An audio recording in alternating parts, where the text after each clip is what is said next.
Hello, everybody. It is Barb Teckle, and welcome to this week, February 9th, Animal Wisdom and Oracle Guidance. So I took some time to meditate this morning, and then I pulled some Oracle cards asking, what is the theme for the week, and also to bring in some animal wisdom. And as I pulled the theme for the week, I realized that we needed some additional supportive cards to go with that. And so I hope you find this helpful. It feels like a big one this week. I will just say that. So I decided to work with the Song of the Grandmothers deck this week, which I often work with when I'm working with clients who book readings also. And the card that came up is Grandmother's Shadow, and the message on here is awareness. So I'm not surprised that Grandmother's Shadow came up because collectively that is what we are seeing in the world right now. There is a lot of light and a lot of truth being brought to the things that were in the shadow. And for each of us, perhaps this is bringing something up in you, that you are feeling anger. Perhaps you are just feeling deeply, deeply sad. You're feeling the pain of this. And so many other emotions. But what I think is important to focus on is exactly what Grandmother's Shadow is saying. And I'm going to read just the small message on the bottom as well, which says, integrate your parts, unblock light, absorbs the dark, shine on all of you. So this is about bringing, it is, okay, so the word on here is awareness. And so what is happening collective, if we are feeling any type of emotion with that is hard and difficult and painful, this is an opportunity for us to turn that and look at ourselves of why we are feeling that pain, why we are feeling, anger, or it's just bringing up a lot of emotion. And looking at that within us that we need to bring light to, that we need to heal within ourselves. Because so often as a culture, as a society, we each have in some way suppressed parts of ourselves that were painful. And oftentimes this stems back to childhood. And no matter who you are on the planet, we've all had some type of trauma. And what one person's trauma is may be different to another person. But if it has caused you pain, it deserves time to be seen and heard and to be acknowledged. And most important is to bring love and compassion to that part of you. And great ways to work with this is either in meditation or prayer, going for a walk out in nature, maybe talking with a trusted friend. I find journaling for me is so very helpful. Oftentimes I write with pen and paper, but when I'm really feeling very strong emotions, they come so quickly that I actually will type them out on my laptop. And there is something to be said about anchoring that into the world and giving that a voice to be seen and heard. In order, that's why so much of the shadow is coming into the light right now, and this truth is coming to light, is because it's asking us to look at that within ourselves too, of what has caused us pain, and to acknowledge that, to see it, to release it, to love it, to have compassion for yourself as these emotions come up. Because I love that it says shine on all of you, because every part of us matters. Every part, even those parts that are sometimes hard to look at. I know for me, anger can be so hard for me to look at because I don't want to be an angry person. I love to be a beacon of light in the world. So when anger comes up, sometimes that's hard for me. But it's important to address that and understand where it's coming from. So that's what shadow is all about. It's actually beautiful. I mean, look at the beautiful bright yellow flowers.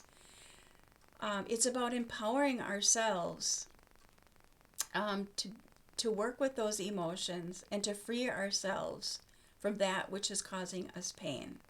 So it's just bringing awareness to that and then just working with that as we can.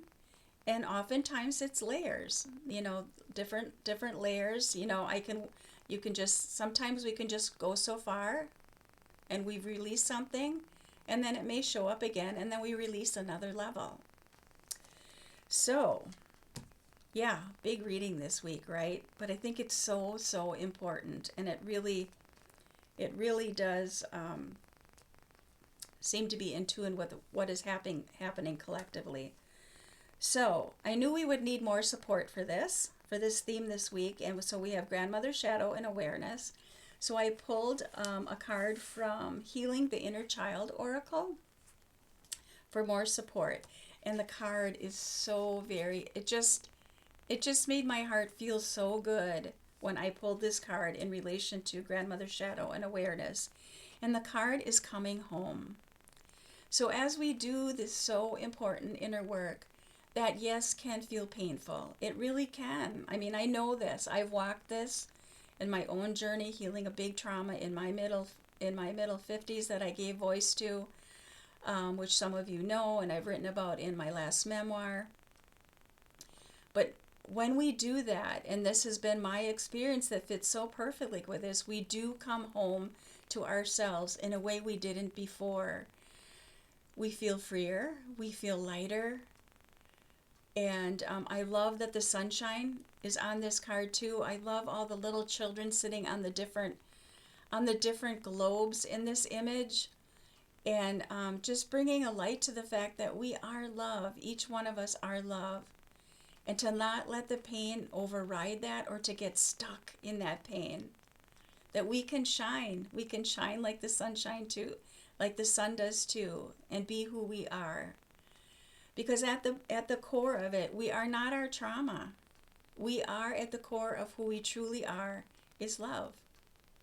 And we just have to address those parts of us that has caused us pain in order to experience this coming home to ourselves. And knowing that at our core, we are, each of us, are love.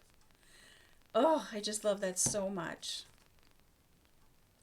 So then I also asked what chakra needs support right now as we look at this theme for the week of Grandmother Shadow, beginning to or continue to integrate all the parts of who we are so that we can come home to who we truly are.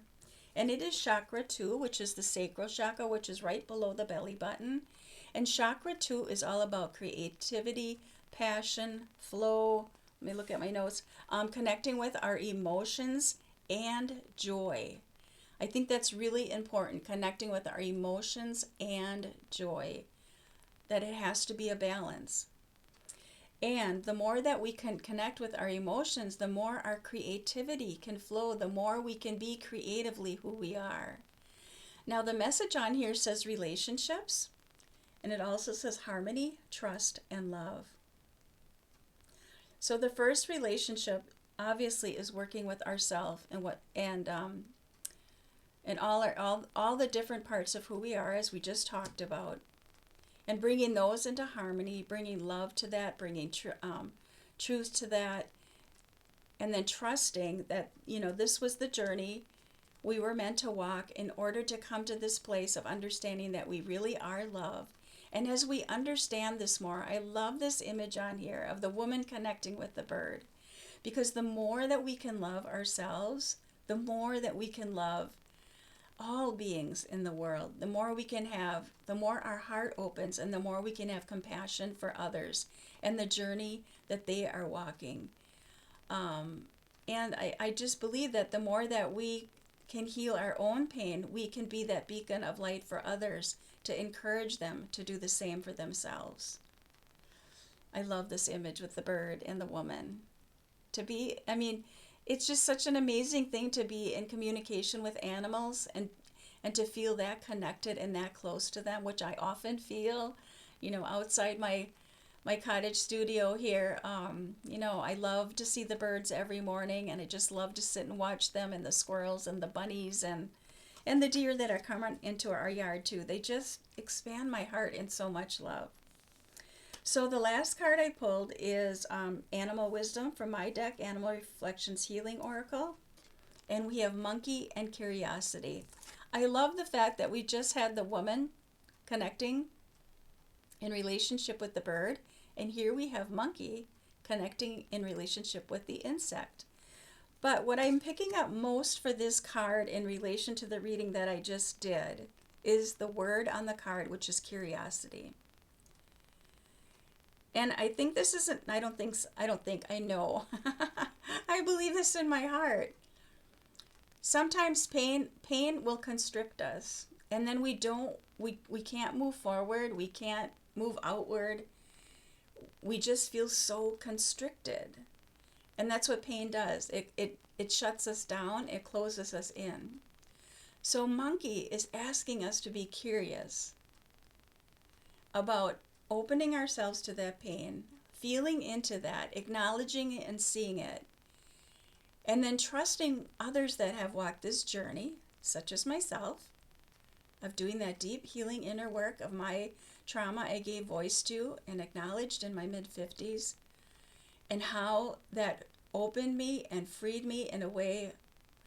It's still hard to find language or words for it, of what that felt like, but it truly was like 1,000 pounds of weight that had been on my shoulders and in my body that I felt like I came home to myself, of letting go of that trauma and realizing that despite no matter what happened to me or to any of us, at our core, we are love. But pain constricted us and made us, and you know, it can help. Let me slow down here. And we can get stuck there and we can stay constricted. But Monkey says, just open up to the possibilities and be curious.